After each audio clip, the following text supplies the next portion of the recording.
அப்ப ஊழியத்தை எப்போ ஆரம்பிக்கலாம் என்ற ஒரு கேள்வி நியாயமான கேள்வி. இந்த கேள்வியே வராம ஊழியம் ஆரம்பிக்கிறது தான் ஆபத்து. அந்த கேள்விக்கு தான் இன்னைக்கு நம்ம பதிலை பார்க்க போகிறோம். முதல் காரியம் என்ன தெரியுமா? ரட்சிக்கப்பட்ட உடனே, அபிஷேகம் பண்ணப்பட்ட உடனே ஊழியத்துக்குன்னு புறப்பட்டு போயிடக்கூடாது. வேதம் நமக்கு சொல்லுகிறது, ஆர்வ கோளாறுல அந்த மாதிரி போனீங்கன்னா, நான் ஏற்கனவே சொன்னனே, நான் பரிசுத்தாவில் அபிஷேகம் பண்ணப்பட்டேன், பாவமெல்லாம் கழுவப்பட்டுருச்சு, நல்ல அந்நிய பாஷை பேசுறேன் பாஸ்டர், அதனால நான் என்ன செய்யணும், ரட்சிக்கப்பட்டு 1 மாசம் ஆச்சு, நானும் ஊழியம் செய்ய போறேன் அப்படின்னு பாஸ்டர்ட்ட கேட்டா வேணாம்னு சொல்லுவார். ஆனா இவர்களா என்ன செஞ்சிருவாங்க, ஒரு ரிஜிஸ்டர் பண்ணி ஒரு குழுவை ஏற்படுத்தி, அந்த குழுவுக்கு அவர்கள் தங்களை பிரசிடென்டா போட்டு, அந்த நாட்களில் பத்திரிக்கை, நான் ஏற்கனவே சொன்ன மாதிரி இந்த நாட்கள் இருந்தால் ஒரு யூடியூப், பல இடங்களில் போய் நாங்கள் பிரசங்கம் பண்ண போறோம், என்னை கூப்பிடுங்க அப்படின்னு போக ஆரம்பிப்பாங்க. ஆனால் வேதம் என்ன சொல்லுகிறது, எப்போ நம்ம ஊழியத்தை ஆரம்பிக்கணும் அப்படின்னு சொன்னா, முதல் காரியம் பாருங்கள், லூக்கா சுவிசேஷம் 22வது அதிகாரம் 32வது வசனத்துல ஆண்டவர் என்ன சொல்றார்? அந்த 32வது வசனத்தின் பின்பகுதியை வாசிச்சு பாருங்க. அதுல சொல்லுகிறார், நீ குணப்பட்ட பின்பு உன் சகோதரரை ஸ்திரப்படுத்து என்றார். நீ முதல்ல முழுசா குணப்பட்ட பிறகு, பாவத்துல சாத்தானுடைய பிடியில அடிமையா இருந்து அதுல நிறைய பாதிப்புகளை சந்தித்து அடிபட்டு கிழிக்கப்பட்டு, ஒரு கரடி எப்படி ஒரு மனிதனை பீறி போடுமோ அது மாதிரி சாத்தான் பாவ பழக்கங்களை பீறி போடப்பட்டு, இப்பதான் நம்ம ரட்சிக்கப்பட்டு கர்த்தரிடத்திலே மன்னிப்பு பெற்று ஒரு சபையிலே வந்து சேர்ந்திருக்கிறோம். இன்னும் நம்ம முழுசா குணமாகல. அதனால ஆண்டவர் என்ன சொல்றாரு, உன் காயம் மாறி நீ குணமாகி நீ ஸ்திரப்பட்ட பின்பு, இந்த வசனத்தை இன்னும் எப்படி வாசிக்கலாம்னா, முதல்ல நீ ஸ்திரப்பட்ட பின்பு மற்றவனை போய் ஸ்திரப்படுத்து அப்படின்னு வேதம் சொல்லுகிறார். சில சமயத்துல ஆர்வ கோளாறுல, ஐயோ ஆத்துமாக்கள் அழிகிறதே, நான் எப்போ ஸ்திரப்படுறது, எப்போ போறது, அதுக்குள்ள எத்தனை பேர் சாவாங்க, அதனால நான் உடனே புறப்பட்டு போகணும் அப்படின்னு பேசுறதெல்லாம் உண்டு நிறைய பேர். ஆனால் பாருங்கள், ஒருவன் ஒரு நீர் நிலையில போய் விழுந்துறான், ஒரு ஏரியோ ஒரு கிணறோ குளமோ அதுல போய் விழுந்துறான், அவனை காப்பாற்றணும் நம்ம. ஆனால் முதல்ல நமக்கு நீச்சல் தெரியணும். நீச்சல் தெரியுது மாத்திரமில்ல, 2 பேரை காப்பாற்றுற அளவுக்கு, தன்னையும் காப்பாற்றிக் கொள்ளணும், அவனையும் காப்பாற்றிக் கொள்கிற அளவுக்கு அந்த நீச்சல்ல நல்ல பழக்கம் நமக்கு இருக்கணும், ஸ்ட்ரென்த் நமக்கு இருக்கணும். தண்ணியில விழுந்தவனை காப்பாற்ற போனா என்ன நடக்கும் தெரியுமா?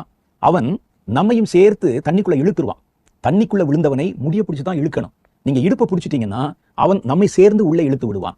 சமீபத்துல கூட நீங்க கன்னியாகுமரி மாவட்டத்துல நடந்த ஒரு செய்தி, ஒருவர் அந்த பக்கம் நடந்து போகும்போது 2 சின்ன பசங்க அங்கே வந்த ஒரு பெரிய வெள்ளத்துல சிக்கி கொண்டார்கள். இவருக்கு மனசு கேட்கல, இவர் ஒரு கிறிஸ்தவர் என்று நினைக்கிறேன், மனசு கேட்கல, உடனே தண்ணிக்குள்ள போயிட்டார். தண்ணிக்குள்ள போய் போராடி 2 பேரையும் கரை சேர்த்தவர் இவரை வெள்ளம் அடித்து கொண்டு போய்விட்டார். அப்ப நமக்கு காப்பாற்றணும்னு ஆசை இருக்கும், நமக்கு காப்பாற்றக்கூடிய அந்த ஆற்றலும் அந்த நீச்சல்லே நமக்கு அபாரமாய் முயற்சி செய்யக்கூடிய பயிற்சியும் நமக்கு இருக்கணும். அதைத்தான் ஆண்டவர் சொல்றாரு, முதல்ல நீ ஸ்திரப்படணும், நீ குணப்படணும், பின்பு உன் சகோதரரை போய் நீ ஸ்திரப்படுத்து என்றார். பாருங்கள், லூக்கா சுவிசேஷம் 22வது அதிகாரம் 32வது வசனத்தின் 2ஆம் பகுதி பிற்பகுதி, நீ குணப்பட்ட பின்பு உன் சகோதரரை ஸ்திரப்படுத்து என்றார்.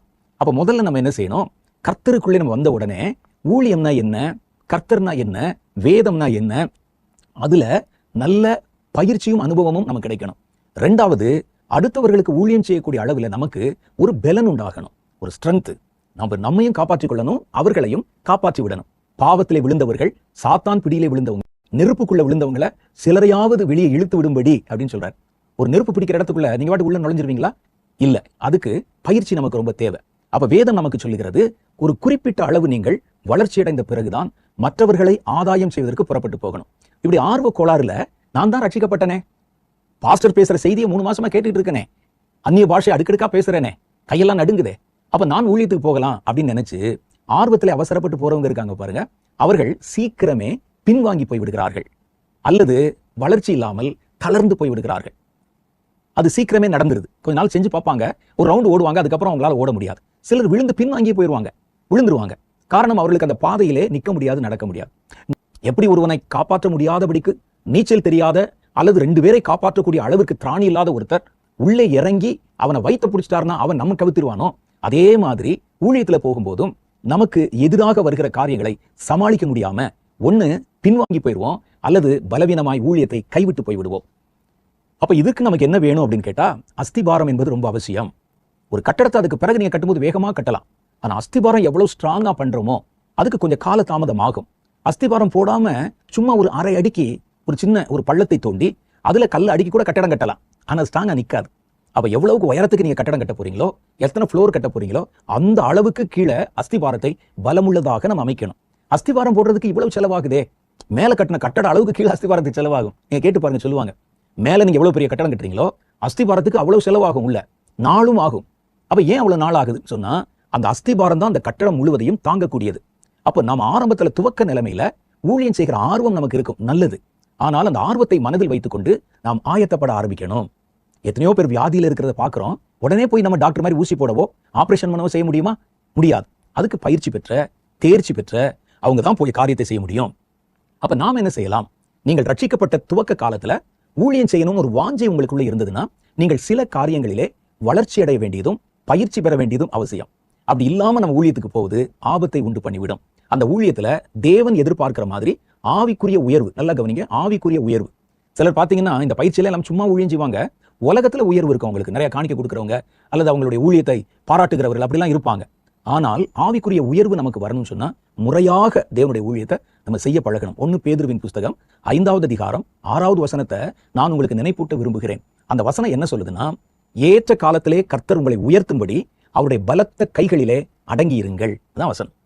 கர்த்தர் உங்களை உயர்த்துற வரைக்கும் அவருடைய கையிலே அடங்கி இருங்கள். அந்த கையில அடங்கி இருக்கும் போதுதான் தேவனுடைய வல்லமை, தேவனுடைய ஞானம், கர்த்தருடைய கிருபை இதெல்லாம் நம்ம மேல பட்டு வளர ஆரம்பிக்கிறோம். அப்ப அதற்கு எவ்வளவு காலம் ஆகும் என்பது நீங்க எவ்வளவு வேகமா அந்த காரியங்களில் வளருகிறீர்கள் என்பதை பொறுத்து இருக்குது. நான் அதுக்கு பிறகு போய் எங்களுடைய பாஸ்டர்ட்ட சண்டையெல்லாம் போட்டிருக்கேன்.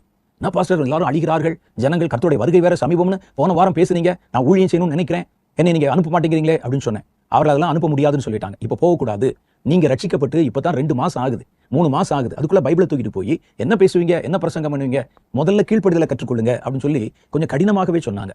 அவர்கள் சொன்னதில் இருக்கிற நியாயத்தை நான் புரிந்து கொண்டு அதற்கு பிறகு எனக்கு கர்த்தர் கொடுத்த ஆவிக்குரிய வரங்கள், ஆவிக்குரிய அனுபவங்கள், இது சம்பந்தமா நம்மை நடத்தக்கூடியவர்கள் எங்க இருக்கிறாங்கன்னு பார்த்து ஒரு பெரிய ஒரு ஊழியக்காரிடத்துல, தீர்க்க தரிசன அனுபவம் உள்ள ஒரு ஊழியக்காரிடத்துல 2.5 வருஷம் அவருடைய அலுவலகத்துல வேலை செய்தேன். அங்கே தேவனுடைய வசனத்தை படிச்சுக்கிட்டேன், கர்த்தர் நடத்துகிற விதத்தை படிச்சுக்கிட்டேன். பல ஊழியக்காரர்கள் வருவாங்க, அவருடைய வார்த்தைகளை கேட்க ஆரம்பிச்சேன். அப்ப இது மாதிரி நல்ல ஜெபம் பண்ண ஆரம்பிச்சேன். இதற்கு பிறகுதான் ரட்சிக்கப்பட்டு 3 வருஷத்துக்கு பிறகுதான் வெளி ஊழியங்கள்ல முழுமையா இறங்கி ஊழியம் செய்ய முடிந்தது. அதுக்கு முன்னால ஊழியமே செய்ய முடியாது, ஒன்றும் தெரியாது நமக்கு. வெறும் ஆர்வம் இருந்தால் போதுமா?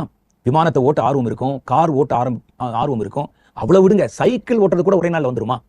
சைக்கிள்ல வந்து பெருசா ஒன்றும் ஆபத்து இருக்க போறதில்ல, பெட்ரோல் கூட போட போறது இல்லை. சைக்கிள் ஓட்டுறனா கூட பயிற்சியும் குறிப்பிட்ட கால அளவிலே பயிற்சி நமக்கு தேவை. அப்ப அது மாதிரி கர்த்தர் ஏற்ற காலத்தில் உங்களை உயர்த்தும்படி அவருடைய பலத்த கைகளிலே அடங்கி இருங்கள். ஒரு குறிப்பிட்ட அளவிலே உயர்ந்தும் போது கர்த்தரே உங்களை நடத்த ஆரம்பிச்சிருவார் ஊழியத்துல.